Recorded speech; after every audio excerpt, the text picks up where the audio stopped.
Hi good morning. അപ്പോൾ നമ്മുടെ ഇന്നത്തെ റെസിപ്പി വൈകിട്ട് 4 മണിക്ക് ചായയുടെ കൂടെ കഴിക്കാൻ പറ്റിയ നല്ലൊരു നാടൻ പലഹാരമാണ്.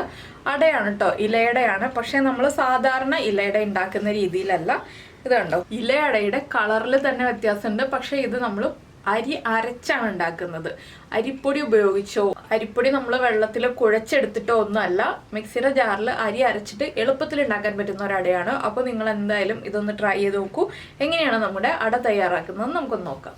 നമുക്ക് നമ്മുടെ ഇൻഗ്രീഡിയൻസ് നോക്കാം. നമ്മളിപ്പോൾ 1.25 കപ്പ് ഉണക്കലരി എന്ന് പറഞ്ഞിട്ടുണ്ടെങ്കിൽ ഇതുപോലെ നമ്മുടെ പൊടിയരി അല്ല, അതിനേക്കാൾ കുറച്ചുകൂടി വലിപ്പമുള്ള സാധാരണ കുത്തരി പോലെ ഇരിക്കുന്ന അരി. പക്ഷെ ഇത് എന്താ പറയുക, ഉണക്കലരി എന്ന് പറഞ്ഞിട്ടാണ് നമ്മൾ ഷോപ്പിൽ നിന്ന് വാങ്ങിക്കുക. അത് 1.25 കപ്പ് എടുത്തിട്ടുണ്ട്. അതിലേക്കായിട്ട് 1.5 കപ്പ് തേങ്ങ ചിരവിയതെടുത്തിട്ടുണ്ട്. പിന്നെ ശർക്കര നിങ്ങളുടെ മധുരത്തിനനുസരിച്ച് എടുക്കുക. ഞാനൊരു 3/4 കപ്പ് ശർക്കരയാണ് എടുക്കാൻ പോകുന്നത്. ഈ ശർക്കര മുഴുവൻ എടുക്കില്ല കേട്ടോ, 3/4 കപ്പ് മെഷർ ചെയ്തെടുക്കുകയാണ്. എന്താണെന്ന് വെച്ചാൽ ഒരുപാട് മധുരമുള്ള അടയല്ല ഉണ്ടാക്കുന്നത്. അപ്പോൾ നിങ്ങൾക്ക് നല്ല മധുരമുള്ള അട വേണമെന്നുണ്ടെങ്കിൽ 1 കപ്പ് ശർക്കര എടുത്തോളൂ. പിന്നെ നമുക്ക് വേണ്ടത് ഏലക്കപ്പൊടിയാണ്. അപ്പോൾ ഈ അരി ഉണ്ടല്ലോ, ഈ അരി ഒരു 6 മണിക്കൂർ വെള്ളത്തിൽ സോക്ക് ചെയ്ത് നന്നായിട്ട് വാഷ് ചെയ്തെടുക്കണം. 6 മണിക്കൂറിൽ കൂടുതൽ 8 മണിക്കൂർ ആയാലും കുഴപ്പമില്ല, മിനിമം 6 മണിക്കൂറെങ്കിലും സോക്ക് ചെയ്തെടുക്കുക. അപ്പോൾ ഞാൻ അരി നന്നായിട്ട് സോക്ക് ചെയ്ത് വാഷ് ചെയ്ത് എടുത്തിട്ടുണ്ട്.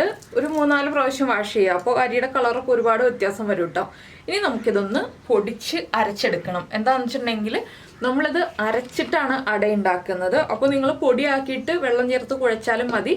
പച്ചവെള്ളത്തിലാണ് നമ്മളെല്ലാം ചെയ്യുന്നത്, ചൂടുവെള്ളത്തിലല്ല. അപ്പോൾ മിക്സിയുടെ ചെറിയ ജാറിലേക്ക് നമുക്ക് ഈ അരി ചേർത്ത് കൊടുക്കാം. ആദ്യം ഒന്ന് കറക്കി പൊടിച്ചെടുത്തിട്ട് അതിലേക്ക് വെള്ളം ചേർത്ത് ഞാൻ അരയ്ക്കുകയാണ് ചെയ്യുന്നത്. എന്താണെന്ന് വെച്ചിട്ടുണ്ടെങ്കിൽ നമുക്ക് അരച്ചതാണ് പരത്താൻ എളുപ്പം. അപ്പോൾ ഇതിലേക്ക് കുറച്ച് ഉപ്പ് ചേർക്കാം. നമുക്ക് കുഴയ്ക്കുമ്പോൾ ഉപ്പ് ചേർക്കുന്നതിനേക്കാൾ എളുപ്പം ഇപ്പോൾ ഉപ്പ് ചേർക്കുന്നതാണ്. വളരെ ചെറിയ അളവിൽ ആ മാവിൻ്റെ പാകത്തിനനുസരിച്ച് നമ്മൾ ഉപ്പ് ചേർത്ത് കൊടുക്കുക. ഒരു പിഞ്ച് ഉപ്പ് ഞാൻ ചേർക്കുന്നുണ്ട്. 2 പ്രാവശ്യമായിട്ട് അരയ്ക്കുമ്പോൾ 2 പിഞ്ച് ഉപ്പ് ചേർക്കാം. ഇനി ഇതൊന്ന് പൊടിച്ചെടുത്തിട്ട് നമുക്ക് വെള്ളം ചേർത്ത് അരയ്ക്കാം. അപ്പോൾ ഇതാ നമ്മൾ ചെറിയൊരു തരിതരിപ്പോടുകൂടി ഇതുപോലെ അരച്ചെടുത്തിട്ടുണ്ട്. കുറച്ച് ലൂസായിട്ടുള്ള മാവായിരിക്കും, കുഴപ്പമൊന്നുമില്ല. നമുക്കിത് പരത്തിയെടുക്കാൻ എളുപ്പമായിരിക്കും.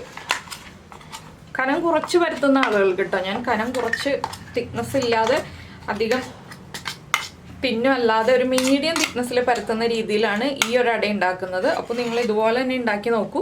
ഈ അടയ്ക്ക് തിക്നെസ് കുറഞ്ഞിട്ട് കഴിക്കുമ്പോഴാണ് ടേസ്റ്റ് ഉണ്ടാവുക. ഭയങ്കര തിക്കായിട്ട് കഴിച്ചിട്ടുണ്ടെങ്കിൽ അത്ര ടേസ്റ്റ് ഉണ്ടാവില്ല. പിന്നെ നിങ്ങൾ അരയ്ക്കുമ്പോൾ വെള്ളം കൂടിപ്പോയിന്നുണ്ടെങ്കിൽ, കൂടിപ്പോകാതെ ശ്രദ്ധിക്കുക. കൂടിപ്പോയിന്നുണ്ടെങ്കിൽ ചെറിയൊരളവിൽ അരിപ്പൊടി ചേർത്ത് കൊടുക്കാം. പക്ഷേ ടേസ്റ്റ് വ്യത്യാസം വരും.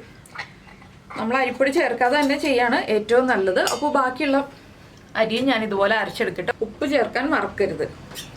അപ്പോൾ നമ്മുടെ അരി മുഴുവൻ നമ്മൾ അരച്ചെടുത്തിട്ടുണ്ട്. ഇനി നമുക്ക് ഇത് മാറ്റി വയ്ക്കാം. ശർക്കര മെൽറ്റ് ചെയ്തെടുക്കാം. ശർക്കര മെൽറ്റ് ചെയ്യുമ്പോൾ കൂടുതൽ വെള്ളം ചേർത്ത് മെൽറ്റ് ചെയ്യരുത് കേട്ടോ. അത് എത്രയാണെന്ന് ഞാൻ പറയാം. നമ്മളിപ്പോൾ 3/4 കപ്പ് ശർക്കര എടുക്കുകയാണെങ്കിൽ, ഞാനിപ്പോൾ ശർക്കര ഇതുപോലെ ചെറുതായിട്ട് നമ്മൾ കത്തി ഉപയോഗിച്ച് ചിരവി വെച്ചിട്ടുണ്ട്. ഇനി 3/4 കപ്പ് ശർക്കര എടുക്കുകയാണെങ്കിൽ അതിലേക്ക് 1/4 കപ്പിൽ താഴെ വെള്ളം ചേർക്കുക.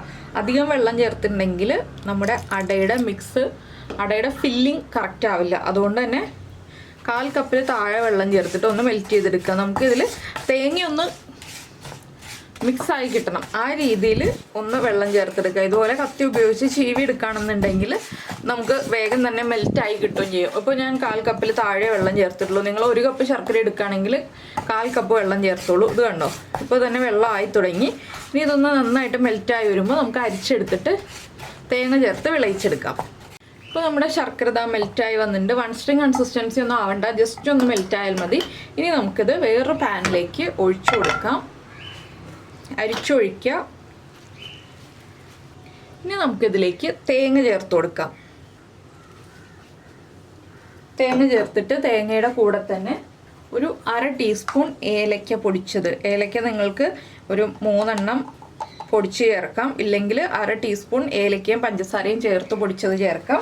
നിങ്ങളുടെ കയ്യിൽ എങ്ങനെയാണോ ഏലക്ക ഉള്ളത്, പൊടിച്ച് വെച്ചത് ഉണ്ടെന്നുണ്ടെങ്കിൽ അങ്ങനെ ചേർത്ത് കൊടുക്കാം. ഇനി നന്നായിട്ടൊന്ന് മിക്സ് ചെയ്യാം. നമ്മുടെ തേങ്ങയിലേക്ക് ശർക്കരപ്പാനി മുഴുവൻ പിടിച്ചു വരുന്ന രീതിയിൽ ഒന്ന് മിക്സ് ചെയ്തെടുക്കുക.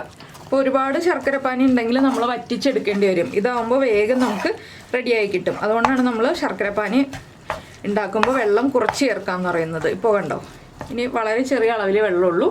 അപ്പോൾ നമുക്ക് വേഗം തന്നെ ഒരു 2 മിനിറ്റും കൂടി ഫ്ലെയിം ഓൺ ചെയ്ത് വെച്ചിട്ട് വറ്റിച്ചെടുക്കാവുന്നതേ ഉള്ളൂ ഈ ഒരു വെള്ളം.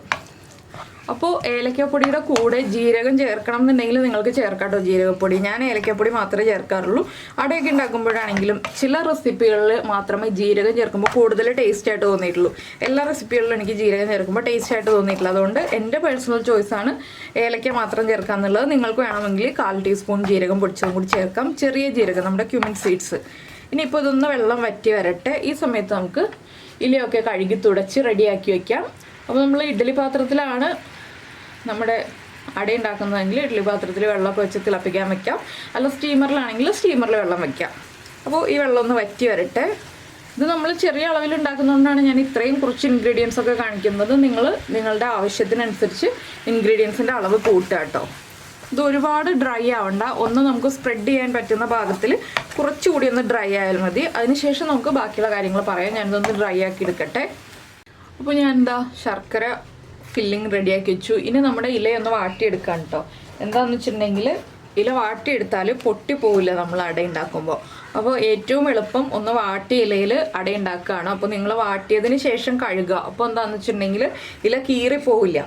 അങ്ങനെ ഒരു ഗുണവും കൂടി ഉണ്ട്. വാട്ടിയെടുത്തതിന് ശേഷം കഴുകുകയാണെങ്കിൽ ചെറിയ ബർണറിൽ ഒന്ന് ഇതുപോലെ ചൂടാക്കിയിട്ടുണ്ടെങ്കിൽ കറക്റ്റായിട്ട് നമ്മുടെ ഇലയൊക്കെ ഒന്ന് സോഫ്റ്റായി വാടി വന്നോളും.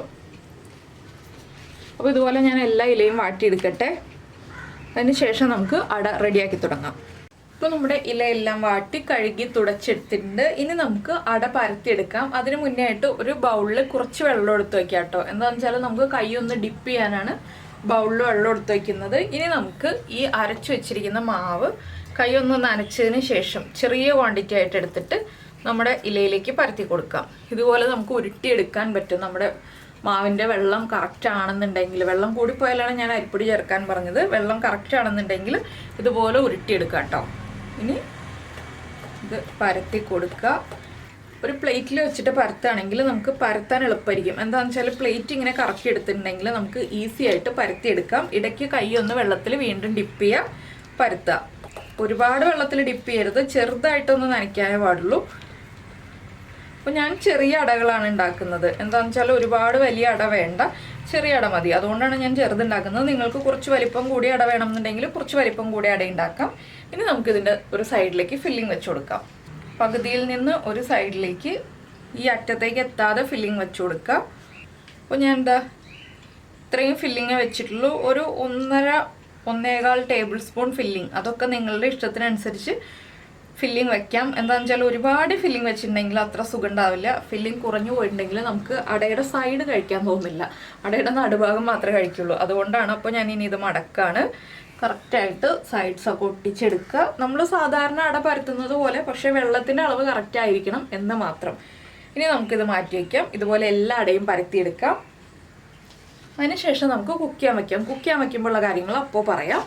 അപ്പോൾ നമ്മുടെ അടയെല്ലാം നമ്മൾ റെഡിയാക്കി എടുത്തിട്ടുണ്ട്. ഇനി ചെയ്യേണ്ട കാര്യം എന്താണെന്ന് വെച്ചാൽ ഇഡ്ഡലി തട്ടിൽ അല്ലെങ്കിൽ സ്റ്റീമറിൽ വെള്ളം വെച്ചിട്ട് നന്നായിട്ട് തിളച്ച് കഴിയുമ്പോൾ മാത്രം നമ്മുടെ അട വെച്ച് കൊടുക്കുക. അതുപോലെ തന്നെ നമ്മൾ അട വയ്ക്കുമ്പോൾ എല്ലാ അടയും ഒരുമിച്ച് അടുക്കി വയ്ക്കരുത്. ഒരു തട്ടിൽ ഒരു 3-4 അട മാക്സിമം വയ്ക്കാൻ പാടുള്ളൂ. എന്താണെന്ന് വെച്ചാൽ കൂടുതൽ തിക്കായിട്ടുണ്ടെങ്കിൽ അട കുക്കാവില്ല. അതുകൊണ്ടാണ്. അപ്പോൾ 2-3 തട്ടിലായിട്ട് വയ്ക്കുക. അല്ലെങ്കിൽ 2-3 പ്രാവശ്യം. ചെറിയ ഇഡ്ഡലി പാത്രമാണെന്നുണ്ടെങ്കിൽ അല്ലെങ്കിൽ ചെറിയ സ്റ്റീമർ ആണെന്നുണ്ടെങ്കിൽ 2-3 പ്രാവശ്യമായിട്ട് വയ്ക്കുക. മീഡിയം ഫ്ലെയിമിൽ 15 മിനിറ്റാണ് നമ്മൾ കുക്ക് ചെയ്തെടുക്കേണ്ടത്. എന്താണെന്ന് വെച്ചാൽ നമ്മുടെ പൊടി കുക്ക് ചെയ്തതല്ല. നമ്മൾ സാധാരണ പൊടി വാട്ടി കുഴച്ചെടുത്തിട്ടാണ് അട ഉണ്ടാക്കാറുള്ളത്. അപ്പോൾ ഓൾറെഡി കുക്കായ പൊടിയായിരിക്കും. അത് വേഗം തന്നെ കുക്കായി കിട്ടും. ഈ പൊടി കുക്കായി കിട്ടാൻ സമയമെടുക്കും. അപ്പോൾ വെള്ളം തിളച്ച് കഴിഞ്ഞ് ഇഡ്ഡലി തട്ടിലേക്ക് വെച്ച് കഴിഞ്ഞിട്ട് ഒരു 15 മിനിറ്റ് മീഡിയം ഫ്ലെയിമിൽ വെച്ച് ആവി കയറ്റി വേവിച്ചെടുക്കുക. അപ്പോൾ ആ സമയത്ത് നിങ്ങൾക്ക് ചായയോ കാപ്പിയോ ഒക്കെ ഉണ്ടാക്കാം. ഞാൻ അട വേവിച്ചെടുക്കട്ടെ. അതിനുശേഷം ബാക്കിയുള്ള കാര്യങ്ങൾ നമുക്ക് അട എങ്ങനെ ഉണ്ടെന്നുള്ളതൊക്കെ കാണാം. അപ്പോൾ നമ്മുടെ അടയെല്ലാം കുക്കായി വന്നിട്ടുണ്ട്. ഇത് കണ്ടോ, ഇലയിലൊന്നും പിടിക്കുന്നില്ല. നല്ല സോഫ്റ്റാണ്. നമ്മളിതുപോലെ കൈ കൊണ്ട് തൊടുകയാണെങ്കിൽ കയ്യിൽ ഒട്ടി പിടിക്കുന്നില്ല. അതുകൊണ്ടാണ് ഞാൻ കുക്കായി വന്നിട്ടുണ്ടെന്ന് പറഞ്ഞത്. നിങ്ങൾ ആദ്യമായിട്ടാണ് അട ഉണ്ടാക്കുന്നതെങ്കിൽ വാഴയില ഒന്ന് ഇതുപോലെ ഇരിക്കുമ്പോൾ തുറന്നു വെക്കുക. ഇലയിൽ പിടിക്കുന്നില്ല എന്നുണ്ടെങ്കിൽ, അല്ലെങ്കിൽ നമ്മുടെ വിരലൊന്ന് തൊട്ട് വെക്കുക. വിരലിൽ ഒട്ടുന്നില്ല എന്നുണ്ടെങ്കിൽ അതാണ് കുക്കായിട്ടുണ്ടെന്നുള്ളതിൻ്റെ കറക്റ്റ് അറിയാൻ പറ്റുന്നത്. പുതിയതായിട്ട് കുക്കിംഗ് പഠിച്ചു തുടങ്ങുന്ന കുട്ടികളെ ഉദ്ദേശിച്ചിട്ടാണ് നമ്മൾ ഇതുപോലെ പറയുന്നത്. ഇതിപ്പോൾ നല്ല സോഫ്റ്റാണ് കേട്ടോ.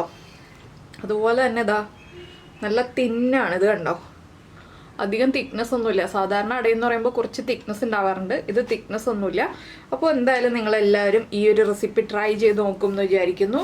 ട്രൈ ചെയ്ത് നോക്കിയിട്ട് നിങ്ങളുടെ അഭിപ്രായങ്ങളൊക്കെ നമ്മുടെ വീഡിയോയുടെ താഴെ കമൻറ്റ് ചെയ്യുക. അതുപോലെ തന്നെ ഇഷ്ടപ്പെട്ട റെസിപ്പി ആണെങ്കിലും ഒന്ന് ലൈക്ക് ചെയ്യുക. പിന്നെ നമ്മുടെ ചാനൽ ആദ്യമായിട്ട് കാണുകയാണെങ്കിൽ നമ്മുടെ വീഡിയോ പ്രസൻറ്റ് ചെയ്യുന്ന രീതിയൊക്കെ ഇഷ്ടമായി എന്നുണ്ടെങ്കിൽ നമ്മുടെ ചാനലൊന്ന് സബ്സ്ക്രൈബ് ചെയ്ത് സപ്പോർട്ട് ചെയ്യണേ. സബ്സ്ക്രൈബ് ചെയ്യുന്നതിന് ഈ വീഡിയോയുടെ താഴെയുള്ള റെഡ് സബ്സ്ക്രൈബ് ബട്ടൺ ഒന്ന് ക്ലിക്ക് ചെയ്യുക. അതിൻ്റെ റൈറ്റ് സൈഡിലുള്ള ബെല്ലൈക്കണും ക്ലിക്ക് ചെയ്യുക.